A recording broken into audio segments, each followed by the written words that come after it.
Muy bien, ahora sí oficialmente iniciamos este capítulo número 13. Como mencionaba hace unos minutos, vamos a comenzar realizando una invocación de mantras auspicioso para este encuentro. Yo voy a recitar y ahí luego iniciamos.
Muchas gracias.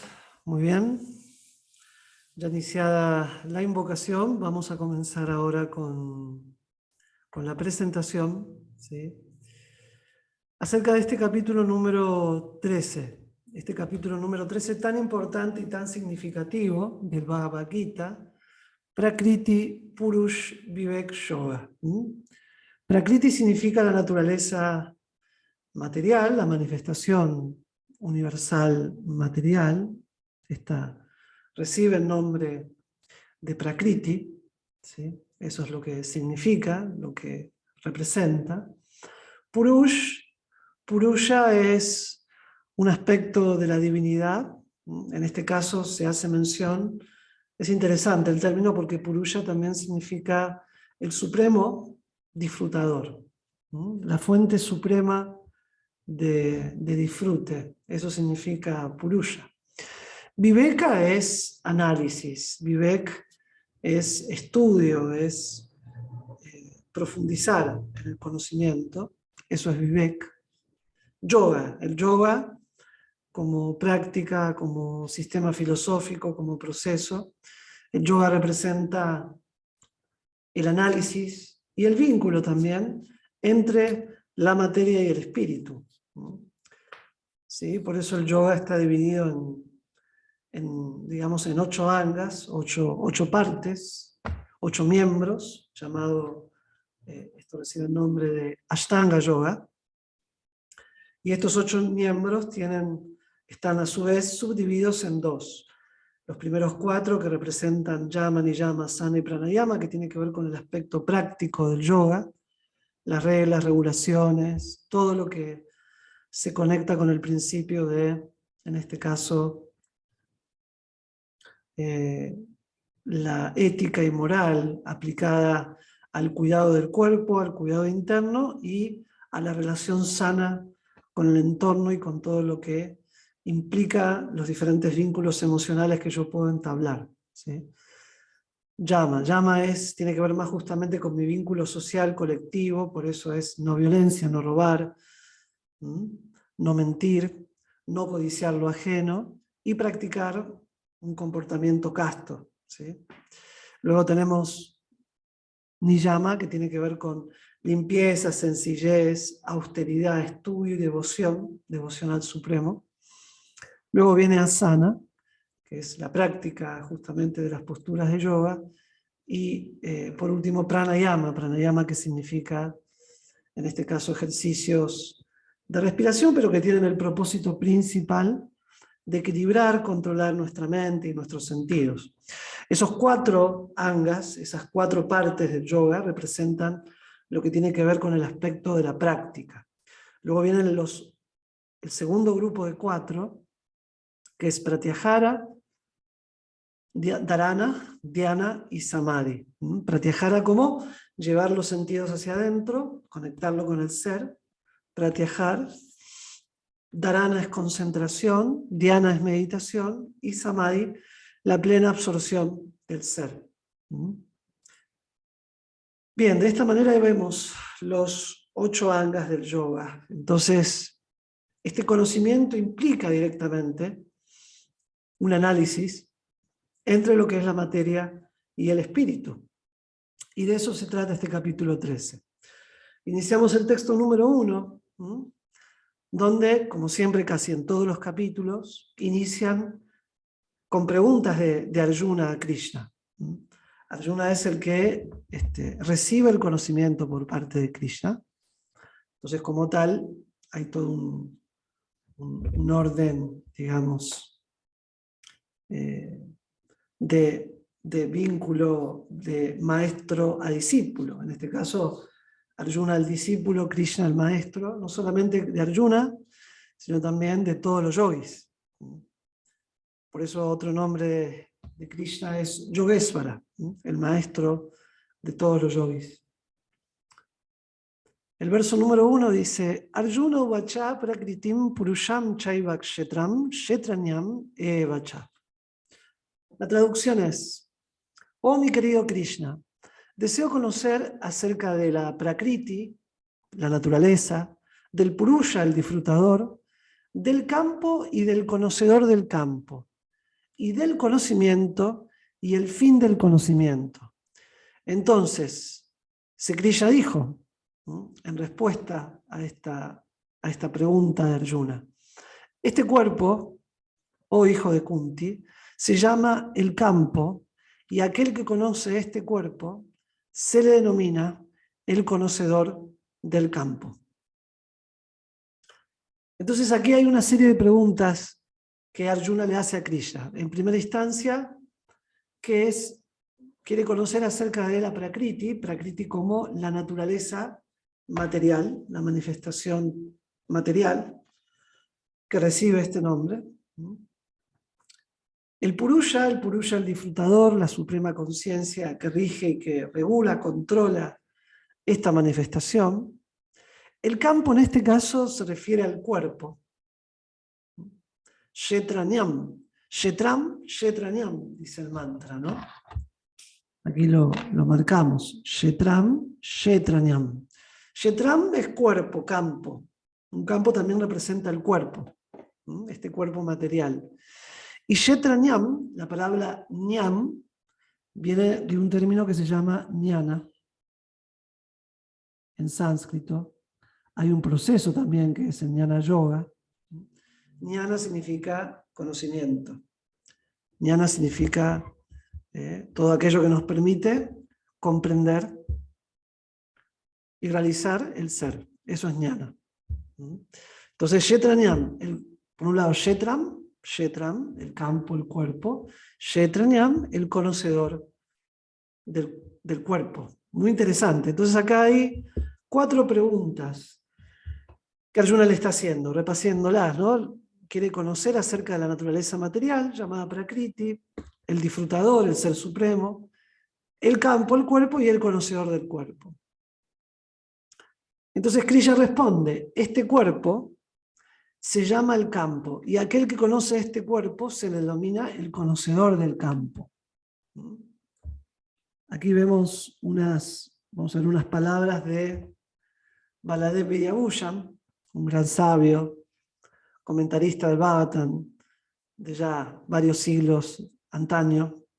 Él dice que el conocimiento encontrado en esta sección, en este capítulo número 13, conocimiento de la naturaleza material, de la entidad viviente, del alma, de la divinidad y la relación entre ellos, es el portal hacia la devoción que ya ha sido explicado previamente. Ha sido explicado previamente en el capítulo número 12 que hemos visto, capítulo número 11, 10, 9, 8, 7, ¿sí? Del 7 al capítulo 12, representan la plena génesis de lo que significa el Bhakti Yoga. Entonces, en este capítulo y en todos estos pasajes del capítulo 13 al 18, lo que vamos a encontrar es todo un desarrollo ya un poco más metafísico y filosófico de cómo está constituida la entidad viviente, o sea, nosotros como almas espirituales, y a través de esa constitución nuestro vínculo, no solamente con la divinidad, sino con la naturaleza y con el propio cuerpo, ¿sí? Con el propio cuerpo material. Comprendiendo esta interacción y conociéndolo, podemos actuar de una manera más consecuente, de una manera más vinculante con la divinidad. Pero primero debemos reconocer nuestra posición y también reconocer la interacción desde un aspecto y de una perspectiva mucho más macrocósmica que tenemos con el universo, no solamente con esta naturaleza material, hay toda una influencia que estamos recibiendo y que también nosotros proyectamos. En los tratados de astrología védica hay un tratado que es uno de los más importantes y significativos, llamado Brihat Parasara Hora Shastra. Ese es uno de los primeros tratados de astrología védica compuesto en sánscrito. En uno de los pasajes, Parasara Muni es el gran sabio que comenta, ¿no?, justamente este tratado, es el tratado más antiguo de astrología de la humanidad. Y él menciona que los planetas influencian al ser humano un 70%, pero hay un restante 30% que es la influencia que el ser humano también proyecta y manifiesta hacia los planetas. Digamos que los planetas son los encargados de influenciar nuestra existencia y a través de ello manifestar un karma en particular, ¿sí? Por eso la carta natal es el mapa, digamos, el mapa karmático de la entidad viviente, es la fotografía karmática, ¿sí? Y eso es informado por los planetas y es generado por ellos. O sea, mejor dicho, es generado por nosotros, pero ejecutado por ellos, ¿no? Así es. Entonces ahí hay una interacción, quizás que no reconocemos aún conscientemente, pero que está directamente implicada con un vínculo, una conexión. Y de eso se trata justamente el capítulo 13, de ir reconociendo este vínculo. El verso número 3, Krishna sigue respondiendo. Entonces, el campo es el cuerpo, respondió lo primero que responde Krishna, y el conocedor del cuerpo es el conocedor del campo. Entonces, aquí hay dos conocedores del campo, digamos, del cuerpo. Uno es la jiva, el alma, y el otro es Purusha, el ser supremo. Y ahora vamos a indagar acerca de esto, ¿no? Krishna le dice a Arjuna, debes comprender que yo también soy el conocedor dentro de todos los cuerpos, y comprender a este cuerpo y a su propietario es denominado conocimiento. Esa es mi opinión. Conocer cómo funciona este cuerpo, cómo está constituido este cuerpo, y también conocer al que mantiene el cuerpo, al que controla el cuerpo. Entonces, por un lado tenemos este cuerpo material, conformado por tierra, agua, fuego, aire y éter. Esta es la combinación constitutiva del cuerpo material, tierra, agua, fuego, aire, éter. Mente, inteligencia y ego falso.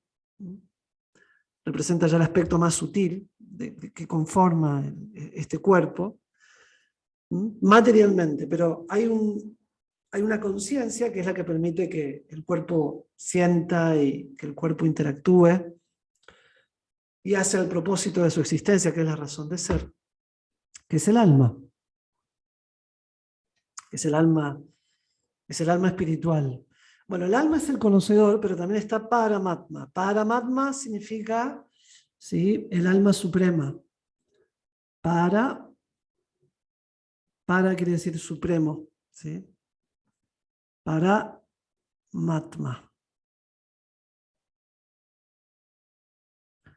Digamos que Param significa supremo, Atma, alma, el alma suprema. Ese es otro nombre de la divinidad. Y conocer el cuerpo y el propietario del cuerpo es verdadero conocimiento, ¿sí? Entonces aquí vamos a leer un poquito el significado de esta analogía, digamos, de esta comprensión. El campo y el conocedor del campo, entonces, o sea, el cuerpo y el conocedor del cuerpo, fueron discutidos previamente en el capítulo número 7. ¿Sí? Esto es lo que menciona aquí en el comentario que estoy leyendo de mi maestro espiritual, ¿no? El campo y el conocedor del campo fueron discutidos previamente en el 7º capítulo en términos de que representan la potencia secundaria a Para-Prakriti, Prakriti significa naturaleza, y la intermedia, Para-Prakriti, de la divinidad respectivamente. Ahí lo vemos esto en el capítulo 7, versos 4 y 5. La diferencia entre el alma, compuesta de conciencia, y el cuerpo compuesto de materia, también fue discutido en el capítulo número 2, del verso 11 al 30. Este capítulo 2 fue muy interesante porque es un tema que después se va a ir desarrollando a lo largo de los 6 capítulos que siguen, de los primeros 6 capítulos. Del verso 11 al 30, principalmente Krishna habla, en el capítulo número 2, de la naturaleza del alma. Y de cómo esta naturaleza, a su vez también, tiene un propósito. Y este propósito lo hace su función. Eso se conoce como Dharma. Dharma es la esencia y característica de algo que está intrínsecamente conectada a su funcionalidad, a su propósito, ¿no? Por eso Dharma también se traduce como deber, porque toda manifestación, toda creación tiene un propósito a cumplir, un deber a seguir. Está intrínsecamente conectado el deber con el hacer, ¿sí? Y esto con la naturaleza. Aquí en este capítulo 2, del 11 al 30, del verso 11 al 30, Krishna describe principalmente la naturaleza del alma, diferenciándola completamente de la naturaleza corporal. Digamos que en nuestra existencia coexisten dos tipos de naturalezas que se combinan y permiten que se manifieste nuestra individualidad. Una es la naturaleza material, compuesta de Prakriti, el cuerpo, el campo, y la otra, completamente diferente, es el alma espiritual. Conocer a ambas naturalezas y su vínculo con la divinidad es lo que Krishna llama, ¿no?, conocimiento. ¿Sí? Conocimiento. Eso es importante, ¿no? Conocer la interacción entre la materia y el alma recibe el nombre de conocimiento. Ahora, bueno, se va a empezar a hablar al respecto, ¿no? Krishna dice, ahora escucha de mí una breve descripción sobre el campo, ¿sí? Su naturaleza, sus transformaciones, sus orígenes, así como su conocedor y su influencia. Esto ha sido contado de varias formas por sabios en varios himnos sagrados de los Vedas y particularmente en los Brahma Sutras, repletos con lógica concluyente. Entonces, bien interesante, ¿no? Ahora viene una parte donde Krishna nos está preparando para lo que nos va a hablar, porque es algo muy importante. Digamos que es la esencia y el propósito del conocimiento. No podemos ignorar la importancia de lo que va a venir ahora, ¿sí? Porque es lo más relevante a comprender y a vivenciar. Y Krishna, para respaldar lo que le va a decir, lo que está en el verso 4, introduciéndole a Arjuna, ¿no? De vuelta, ahora escucha de mí una breve descripción sobre el campo, el cuerpo, su naturaleza, sus transformaciones, sus orígenes, o sea, el origen causal de nuestra existencia y lo que representa esto, así como el conocedor, aquel que está presente como testigo permanente en todas las transformaciones corporales y existenciales que podemos estar vivenciando. Esto que te voy a decir ahora, le dice Krishna a Arjuna, ha sido cantado, es interesante, ¿no? Cantado de varias formas por sabios, en varios himnos sagrados de los Vedas y particularmente en los Brahma Sutras, repletos con lógica concluyente. Y es interesante esto, porque siempre que vamos a hablar de sabiduría y de espiritualidad, de filosofía, dentro del área del yoga, es muy importante conectar con los textos que representan el conocimiento, que avalan dicha información. ¿Sí? Eso es muy importante. Por eso es que Krishna acá está nombrando los Brahma Sutras, que de alguna forma representa esto en sí, la sección de los Vedas vinculada a los Upanishads. Upanishads. Los Upanishads representan el cuerpo del conocimiento mediante el cual se describe el aspecto más metafísico y filosófico dentro de lo que es la sabiduría del yoga. Upa significa estar cerca, estar próximo en sánscrito, y Nishad significa revelación, un conocimiento revelado. Upanishad. Hay 108 Upanishads. El Bhagavad Gita es también llamado el Gita Upanishad, porque es la condensación, ¿sí?, el resumen de los 108 Upanishads, el Upanishad más significativo y más importante. Entonces, esto ha sido cantado de varias formas, por varios sabios, y es bonito porque es cantado, porque el sánscrito se recita, el sánscrito se canta. Esa es la característica de esta lengua madre, ¿no? Entonces, bueno, vamos a ver qué es lo que Krishna aquí tiene para enseñarnos, respaldando lo que va a decir con conocimiento y enseñándonos a hablar desde esta propiedad, ¿no? Con propiedad, con sabiduría, es muy importante esto, ¿no?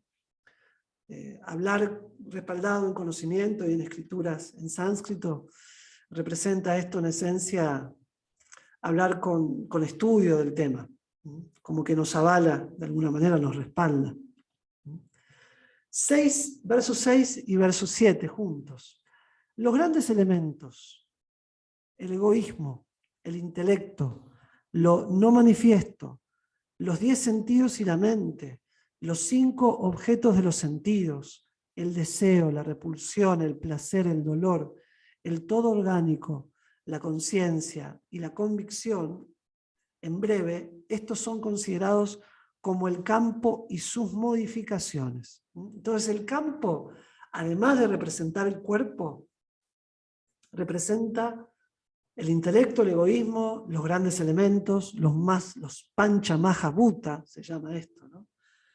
Pancha son 5, maha grandes, bhuta elementos, tierra, agua, fuego, aire, éter. Ahí tenemos los 5 grandes elementos, los 10 sentidos, la mente, los 5 objetos de los sentidos, los deseos, el deseo, la repulsión, el placer, el dolor, el todo orgánico, la conciencia, la convicción. Vamos a ver que aquí tenemos un significado bien largo, que les voy a leer, citando al de mi maestro espiritual, ¿sí? Pero me interesa mucho que lo podamos leer, porque acá se va a definir un poquito, se va a desarrollar más de manera más explícita lo que significan estos elementos, ¿no? Bueno, entonces dijimos, tierra, agua, fuego, aire y éter, el espacio, el cielo, son los Mahabhuta, los grandes elementos. Ellos se manifiestan a partir del egoísmo.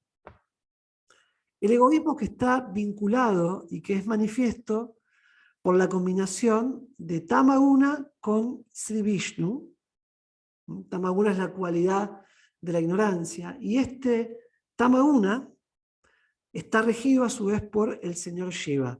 Ahamkara significa yo mío. Ahamkara es el ego falso, cuya característica es la autoidentificación con los objetos.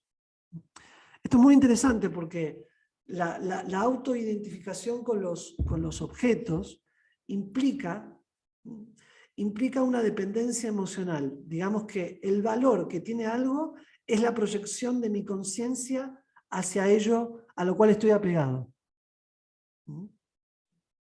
Por ejemplo, si le pasa algo al vehículo de una persona que yo desconozco, me va a generar de alguna manera un impacto, ¿no? Si chocó, se lo robaron, voy a decir, uy, qué feo.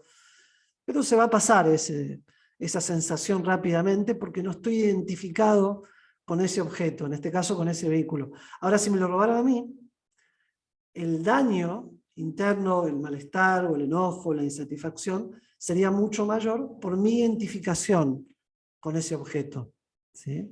Entonces, esa es una de las formas, una de las características en la que el ego falso proyecta, digamos que nuestra identidad, porque ego significa identidad, proyecta una dependencia emocional con los objetos y esto genera un impacto. Ahamkara, o sea, este ego falso, los 5 grandes elementos se generan a través del ego falso. Y el ego falso se origina a partir de buddhi. Buddhi significa intelecto, el intelecto colectivo, la inteligencia. Esto es muy interesante. Entonces, superior al ego falso, está la inteligencia. La inteligencia como nuestra capacidad de discernimiento, que también se asocia con la percepción, también se asocia con la intuición. La inteligencia que está intrínsecamente conectada con todo aquello que representa nuestra capacidad de discernimiento, ¿no? Inteligencia viene de intelligere, entre esto y aquello, y es algo muy importante. Lo no manifiesto, avyaktam, también se conoce como pradhan, la condición no manifiesta de las 3 modalidades de la naturaleza material. Entonces, pradhan, avyaktam, que es lo no manifiesto, avyaktam, también se conoce como pradhan, que es la condición no manifiesta de las 3 modalidades de la naturaleza material, que son las que dan inicio, que activan esta existencia material. Tamaguna, la modalidad de la ignorancia; Rajaguna, la modalidad de la pasión, la acción, el deseo; y Sattva-guna, la modalidad de la bondad. Esas son las 3 gunas. Guna también en sánscrito significa sogas, o aquello que genera un lazo, que nos conecta con la materia. Todo está predominado, matizado, influenciado por estas 3 gunas, estas 3 modalidades. Este pradhan es la fuente del Mahat. de la naturaleza material. Representa el Maya Shakti en su cualidad, que es la potencia secundaria de la trascendencia. Maya Shakti, Shakti es energía, y Maya es la energía ilusoria. En otras palabras, la energía material, que genera un constante cautivo sobre nosotros a través del deseo de disfrute, etc. Entonces, toda esta descripción es muy interesante porque es entender la forma en que el universo se va manifestando, expresando y cómo ello intrínsecamente está presente en nosotros y va moldeando, según el tipo de conocimiento y el tipo de percepción que uno tenga acerca de esta realidad, va moldeando nuestra existencia.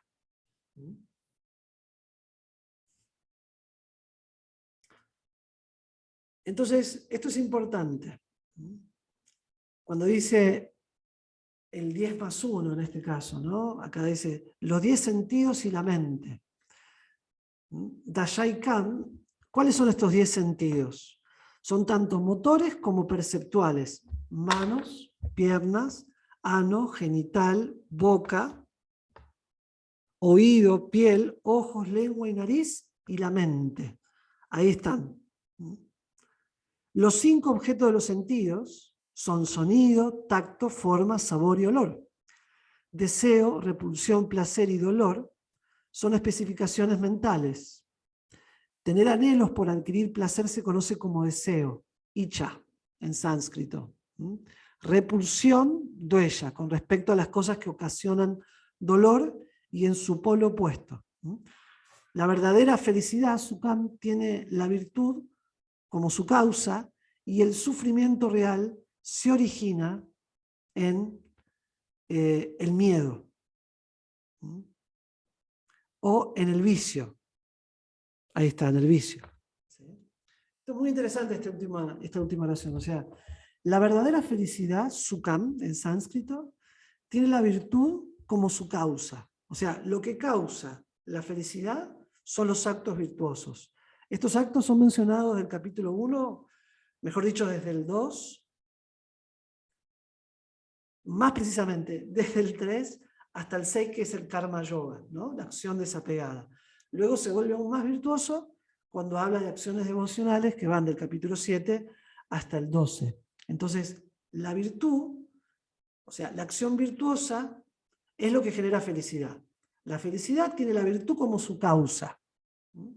Y el sufrimiento real se origina a través del vicio, o sea, a través de la ignorancia, a través de actos viciados de egoísmo, de codicia, etc.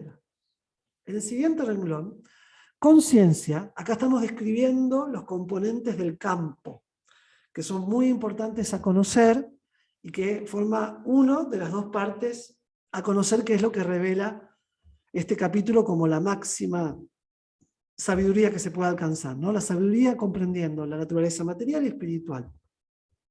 Eso es verdadero conocimiento. La conciencia, aquí se refiere a la modificación mental que expresa la verdadera naturaleza de las cosas, que surgen a partir de la evidencia válida, tales como el canon escritural, ¿no? La evidencia filosófica que respalda el conocimiento del yoga. La convicción, esto es muy interesante, la convicción es la modificación mental que le permite a uno continuar adelante en medio de circunstancias, de situaciones difíciles. Entonces la convicción es una modificación mental. ¿Qué se modifica? Todo aquello que va en contra de la voluntad, en contra, ¿sí?, de la disciplina, en contra de la determinación. ¿Sí? Esto es muy importante comprender. ¿Sí? Bien, entonces, a partir de ahora, lo que se va a presentar ante nosotros es lo que Krishna pone, ¿no?, sobre la mesa, es qué es conocimiento y qué es ignorancia. ¿Sí? En otras palabras, qué es felicidad, sabiduría, bienestar, porque el conocimiento tiene ese propósito, y qué es sufrimiento, malestar, que esta es la consecuencia de la ignorancia. Entonces acá Krishna define qué es conocimiento. Y esto va del capítulo, del texto 8 al texto 12 de este capítulo 13. Krishna dice: humildad, modestia, no violencia, paciencia, simpleza, servicio al guru. Todo esto es conocimiento. Limpieza, persistencia, autocontrol, renuncia a los objetos de los sentidos, ausencia del egoísmo. Contemplación repetida con respecto a las dolorosas deficiencias del nacimiento, muerte, vejez y enfermedades, desapego, libertad del enredo de la vida material, ecuanimidad de mente con respecto a lo que es deseable e indeseable, dedicación inquebrantable en el yoga con devoción hacia mí, tomar refugio en lugares apartados, o sea, para meditar, perder el interés por reuniones sociales vanidosas, a eso se refiere. Constancia en la autorrealización, mantener el enfoque sobre el propósito de la filosofía, se dice que esto es conocimiento. Y la ignorancia, o sea, lo contrario a esto, es lo que genera ignorancia. De todos estos componentes del conocimiento, que son varios, los que vemos aquí implícitos en estos versos, los maestros aclaran que lo más importante, el más importante es este, el primordial. Dedicación inquebrantable en el yoga con devoción hacia mí. Dedicación inquebrantable en el yoga con devoción hacia mí. Este es uno de los aspectos fundamentales del conocimiento. Lo que va a dar origen y lugar a todo lo que viene, a todo lo que se menciona aquí, en este verso. ¿Sí? Bien, lo contrario a esto es ignorancia. Entonces, a partir de ahora, leímos desde el verso 8 al 12. Los versos 13 al 19 de este capítulo 13 describen el objeto del conocimiento. O sea, todo conocimiento debe tener un objeto, digamos un conocer a o por. En ocasiones hablan sobre el Jivatma, sobre el alma, y a veces sobre el absoluto en cualquiera de sus tres aspectos. Bhagavan, el ser supremo; Paramanda, el aspecto supremo localizado dentro del corazón; o Brahman, la energía espiritual total, de la que hablamos la clase pasada en el capítulo 12. Krishna dice ahora: yo te explicaré claramente aquello que debes saber, debe ser conocido, aquello que por conocerlo uno alcanza el néctar de la inmortalidad. Es el Brahman que no tiene comienzo, es regido por mí y está más allá de la causa y efecto. Entonces acá va a hablar de aquello que debe ser conocido y que representa el propósito y la esencia de todo conocimiento.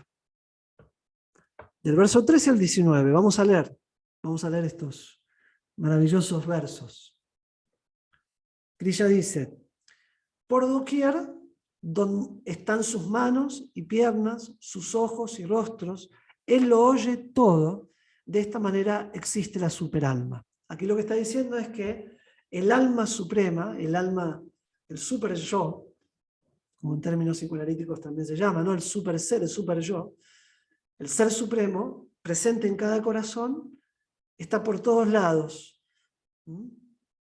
Sus manos, piernas, ojos, rostros, lo oye todo, lo siente todo a través de nosotros, a través de todos los seres. Porque esa es la forma. Aquí lo que Krishna dice es que el alma suprema está presente y contemplando, escuchando, viendo, sintiendo a través de nosotros, porque está dentro de nosotros. Esto es lo interesante. Entonces, la oración, la devoción, la meditación, todo aquello virtuoso que hagamos para nosotros y para los otros, naturalmente va a ser reciprocado, va a ser sentido, va a ser atendido por esta superalma. Y de eso se trata la felicidad, ¿no? De vuelta, la virtud es su causa, y la virtud implica actuar con sabiduría. En el verso 15, Krishna dice: la superalma es la fuente original de todos los sentidos, y sin embargo no tiene sentidos. es desapegada, aunque mantiene a todos los seres vivientes. Trasciende las modalidades de la naturaleza material, bondad, pasión, ignorancia, y al mismo tiempo es el amo de todas las modalidades de la naturaleza material. O sea, como que está absolutamente más allá de todo, pero sin embargo lo sostiene, lo mantiene. Sin la presencia de la superalma, nada pudiese existir. Nada tendría razón de ser. La conexión con esta superalma es, por ejemplo, lo que en el proceso de la Ashtanga Yoga se busca llegar. Pero como vemos aquí en el capítulo de estos textos, en el título, el alma y la superalma, ¿no? Como para también ver que hay una correlación entre una y otra, que está nuestra alma individual, pero también que está el alma suprema. Verso 16. La suprema verdad existe tanto interna como externamente, en lo inmóvil, en lo móvil y en lo inmóvil. Él o ella está más allá del poder de los sentidos materiales de ver y de conocer, o sea, no se lo puede ver materialmente, es a través de los sentidos divinos, pertenece a un plano más subjetivo. Y aunque está muy lejos, también está cerca de todos. Esta es la superalma. Así es. Entonces, la divinidad es infinita. Esto es lo que aclara acá el significado de estos versos. Puede contradecirse y aún así es absoluta. Si quieres entrar en contacto personal con el infinito, tienes que aceptar esto, ¿no? Que es algo ilimitado y que no puede ser algo entendido con una mente limitada. Con una mente restringida a la experiencia sensorial y objetiva a la que está sujeta a través de este cuerpo material. Solo ella, solo la divinidad, sabe cómo puede actuar en forma contradictoria y solo ella puede hacer comprender estas contradicciones cuando lo desea. Eso se llama revelación. Por otro lado, existen contradicciones aparentes en las escrituras védicas que sirven para alejar a los escépticos, ¿no? A las personas que desconfían de absolutamente todo. Y aquí vamos a seguir Krishna en esta hermosa imagen, donde vemos que lo está instruyendo Arjuna. Krishna dice, aunque la superalma parece estar dividida, porque está en muchos seres, en simultáneo, ¿no? en muchas entidades, nunca lo está. Está situada como una unidad. Aunque es la sustentadora de cada entidad viviente, debe entenderse que lo produce y lo devora todo. Ella es la fuente de la luz en todos los objetos luminosos. Ella está más allá de la oscuridad de la materia y es lo no manifestado. Es el conocimiento, el objeto del conocimiento y la meta del conocimiento. Y está situada en el corazón de todos. Acá Krishna está revelando el conocimiento, como él previamente mencionó, tomando como referencia los Upanishads, los sutras, los textos más autorizados que hacen a la composición de la práctica y filosofía del yoga. Entonces no es algo azaroso o que se le ocurre a Krishna. Es la verdad axiomática de la filosofía del yoga, la filosofía védica. Entonces está situada en el corazón de todos. Esta divinidad, en la forma de Paramatma, del ser interno, de la voz de la conciencia, de la amiga, de la compañera eterna de nuestra alma individual. Recuerden, está Paramatma, el alma suprema, y está el Atma, Jivatma, el alma individual. Entonces hay ahí unas distinciones, digamos, ¿no? Una variedad, una inconcebible unidad y diferencia en simultáneo. Achintya Veda Veda Tattva se llama eso. Así yo he descrito en forma resumida el campo de actividades, dice Krishna, el cuerpo. El conocimiento y lo conocible. Solamente los bhakti yogis pueden comprender esto por completo y de esa forma alcanzan mi naturaleza trascendental. Aquí hablando de la importancia del bhakti yoga, ¿no? De cómo el bhakti yoga no solamente es una práctica, la devoción a Krishna, la devoción al Supremo, sino también que es una forma de cultivar sabiduría y conocimiento, que es lo que nos permite comprender esto y de esta manera alcanzar, realizar internamente esta naturaleza trascendental. Bueno, ya queda poquito, estoy un poco ya excedido con el tiempo, pero bueno, no quería dejar de compartir este néctar. ¿Cómo transmigran los seres vivientes? ¿No? Aquí vamos a ver unos detalles al respecto. Kriya dice: se debe comprender que tanto la naturaleza material como las entidades vivientes no tienen principio. Sus transformaciones y las modalidades de la materia son productos de la naturaleza material. No hay un punto de inicio. Esto significa que es eterno, que la materia, a pesar de ser cambiante, de tener ciclos, este mismo cuerpo, ¿no? A pesar de nacer y luego pasa por 6 transformaciones: nacimiento, crecimiento, reproducción, mantenimiento, deterioro y muerte. A pesar de ello, se transforma. No tiene un principio. Esto es un principio de anadi karma, que el karma nuestro no tiene inicio, que no hay un momento en la historia en el que fuimos creados como cuerpos, que esto viene desde siempre siendo así. Esto excede absolutamente nuestra comprensión de las cosas. No lo podemos entender porque vivimos sujetos a un campo donde existe un inicio y un final, donde estamos permanentemente experimentando dualidades. Entonces, como que algo no empieza, algo, mejor dicho, no termina nunca, ¿no? Bueno, Kriya acá está explicando la naturaleza trascendental que sostiene a la existencia material. Se dice que la naturaleza es la causa de todas las actividades y efectos materiales, mientras que la entidad viviente, el alma individual, es la causa de los diferentes sufrimientos y goces de este mundo. El alma es la que causa por nuestra decisión, porque nosotros somos los que realmente decidimos. Si nosotros decidimos con conocimiento, ¿no? Si actuáramos con sabiduría y con conocimiento, de vuelta, como Kriya dijo, ¿no? La felicidad, la virtud es la causa de la felicidad. Y la virtud es actuar con conocimiento. La ignorancia es consecuencia del vicio, de todo aquello que nos hace daño, de acciones que no conducen al bienestar. Entonces, la felicidad y el sufrimiento es causado por las decisiones que el alma va a ir tomando en este mundo. De esta forma, dice Kriya, la entidad viviente, el alma, dentro de la naturaleza material, sigue los senderos de la misma, de la vida, disfrutando de las 3 modalidades de la naturaleza. Esto se debe a su asociación con esta naturaleza material. Así se encuentra con el bien y el mal entre las diversas especies. Sin embargo, Kriya dice, en este cuerpo existe alguien más,